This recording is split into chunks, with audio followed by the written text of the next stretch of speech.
Aparajita sarangi ji.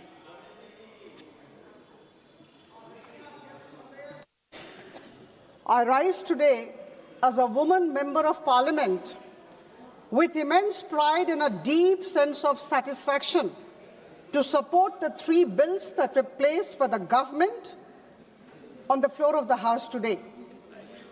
The Constitution, 131st Amendment Bill 2026, the UT Laws Amendment Bill 2026 and the Delimitation Bill 2026. Madam, these bills are historic by nature and they are long-awaited steps towards fulfilling the aspiration of half of the country's population. And for that matter, I think we all should remember that these bills are here for reshaping and restructuring our democratic journey. अध्यक्ष महोदय, इस पवित्र सदन में मैं बहुत जिम्मेदारी के साथ खड़ी हूं। विषय केवल 3 विधायकों को पारित करने का नहीं है। विषय देश की आधी आबादी के सम्मान का है, उनकी मर्यादा का है और उनके उज्जवल भविष्य का है। विषय केवल महिलाओं के प्रतिनिधित्व का नहीं है। विषय इस सदन की गरिमा का है, हमारी संवैधानिक प्रतिबद्धताओं का है और लोकतांत्रिक मर्यादाओं को अधिक सशक्त बनाने का है। जब मैं यह बात आपके समक्ष उपस्थापित कर रही हूं तो स्वामी विवेकानंद की पंक्ति याद आ गई। उन्होंने कहा था कि अगर किसी भी समाज की वास्तविक प्रगति का आकलन करना है तो हमें उस समाज में रहने वाली महिलाओं की स्थिति को परखना होगा और तभी हम समझेंगे यह समाज किस प्रकृति का है। लोकतंत्र केवल चुनावी प्रक्रिया नहीं बल्कि प्रतिनिधित्व की एक समावेशी संरचना है। ऐसे में जब आधी आबादी, देश की आधी आबादी, आप समझें, निर्णय के दायरे से बाहर हो जाती है तो निश्चित तौर पर मैं कहूंगी कि लोकतंत्र की गुणवत्ता प्रभावित होती है। यही मुझे रामधारी सिंह दिनकर की 2-3 पंक्तियां याद आ रही हैं। तुम एक अनल कण हो केवल, अनुकूल हवा लेकिन पाकर, छप्पर तक तो तुम जा सकती, ज्वाला प्रचंड फैला सकती, एक नन्ही सी चिंगारी भी। आदरणीय प्रधानमंत्री श्री नरेंद्र मोदी जी के नेतृत्व में लगातार 26 मई 2014 से जब से उन्होंने इस देश के प्रधानमंत्री पद का कार्यभार संभाला और अब तक महिलाओं के लिए, उनके सर्वांगीण विकास के लिए देश में एक अनुकूल वातावरण बनाने की तैयारी की जा रही है और इस बात को हमें मानना होगा और समझना होगा। हमारी नीयत साफ है, नीति स्पष्ट है और नेतृत्व बहुत सुदृढ़ है। The government of our Prime Minister Modi has been able to translate 27 years old promise into reality. Madam Chairperson, you were present and I was present in 1996, that particular midnight when we passed the Nari Shakti Vandan Adhiniyam. After 27 years, the women of this country waited and this great event had happened, that historic moment. This has left an indelible imprint on my mind.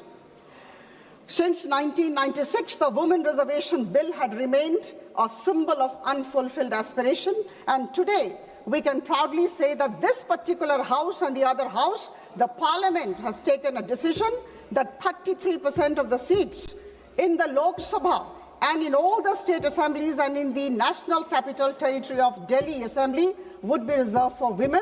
This is a great achievement of the government of Prime Minister Modi, and I can say that this is an achievement of all of us who contributed wholeheartedly to taking the right kind of decision. Madam, since morning I have been sitting here and listening to both the sides, the Treasury benches and the opposition, and I can see some of my friends on the right from the opposition were full of contradictions in their statements. Some said, we are delayed. Some said, why is the government in hurry? Now, in 2023, September, we passed. In 1996 September, the then Prime Minister Dev Gowda ji had brought it, and for some reason or the other, I'll come to it later, in fact, we could not pass, and I think I don't want to be repetitive. We could not pass the bill. In governance, there are only two words, either yes or no. Either we do it or we don't do it, and the other governments did not do. The government of Prime Minister Modi did it. There was a big yes in the midnight of September 2023 when we passed the Nari Shakti Vandan Adhiniyam. Now today, two statements coming, delay or not delay. Now the question is, the government wants to implement this bill. This is high time. The women of the country cannot wait. And for that matter, all of us have gathered together to deliberate on the provisions of the three bills. In 24, the general elections came, and there is sufficient reason to say that the census and delimitation exercises could not have taken place at that point of time. So I think this is absolutely understandable why the government was not able to implement the thing immediately after 2023, because census and delimitation are big exercises. And now, let me tell you, the government is very keen that it should be implemented, and I think this is the right time when we all gather together and actually support the bills, because we want our women, 273 women, to be seated in this Lok Sabha.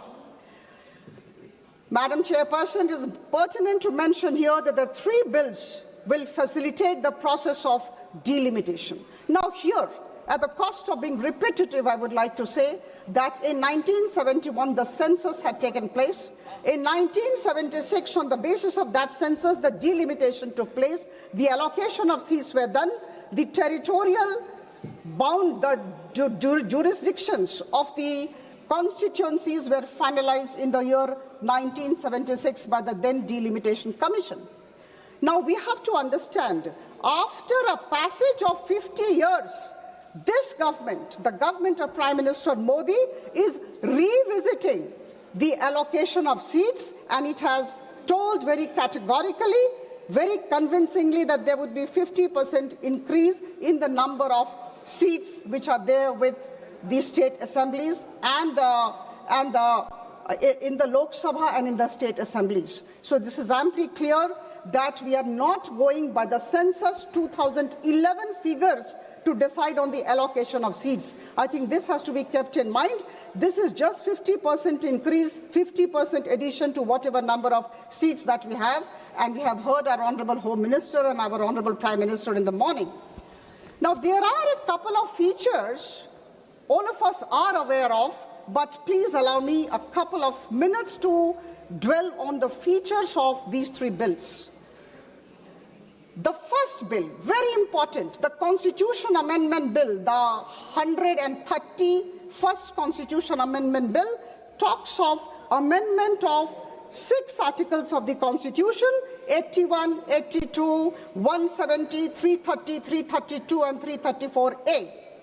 Now, number 2, extremely important, is the delimitation exercise.